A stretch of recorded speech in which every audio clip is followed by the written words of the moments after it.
My name is Norman Y. Mineta, and I was a former Secretary of Commerce under President Clinton and former Secretary of Transportation under President George W. Bush.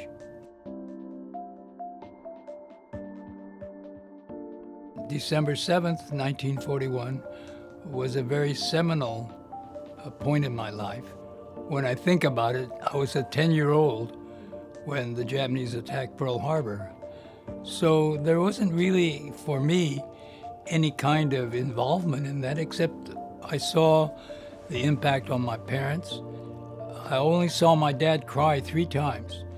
Once was on the 7th of December because he couldn't understand why the land of his birth was now attacking the land of his heart. And the second time was on May 29th, 1942, when we boarded the trains to leave San Jose to be evacuated and interned in camps for the duration of World War II. And then the third time was when my mother passed away. The other thing I always say to the young people is, don't run away from who you are. I mean, I can't run away from the fact that I'm of Japanese ancestry. I'm proud to be an American, and I'm proud to be of Japanese ancestry. You know, the fact that the Asian Pacific American population is now the fastest growing minority population sort of gives impetus to this whole idea of, yes, I want to be at the table when these kinds of decisions are being made. And so what we have to do is to make sure that we have this constant pipeline of potential people to serve on boards and commissions at whatever level of government.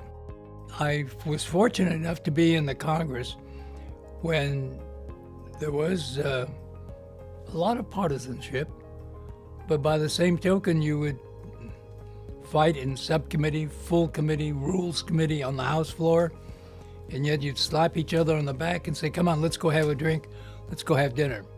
And that doesn't occur today. They don't have those kinds of relationships. Today it appears that the word compromise is a dirty word. And to me, compromise is what you do in order to get something accomplished. And there are certain things that are principles that you can't betray. Whether it's the Civil Liberties Act or working on the ADA, the Americans with Disabilities Act, or being the principal author of the first rewrite of the National Defense Highway Act. And that was signed by President Eisenhower in 1956. And the first rewrite was 1991.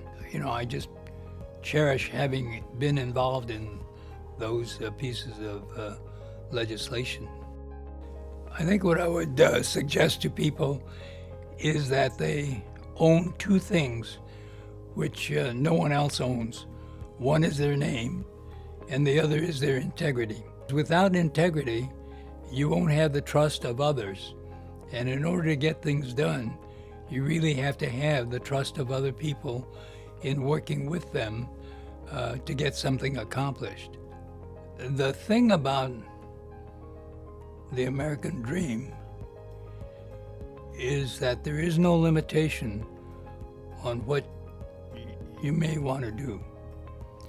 You may not accomplish it all, but in terms of having the opportunity and the chance to do something is always there. But that's the beauty of this country.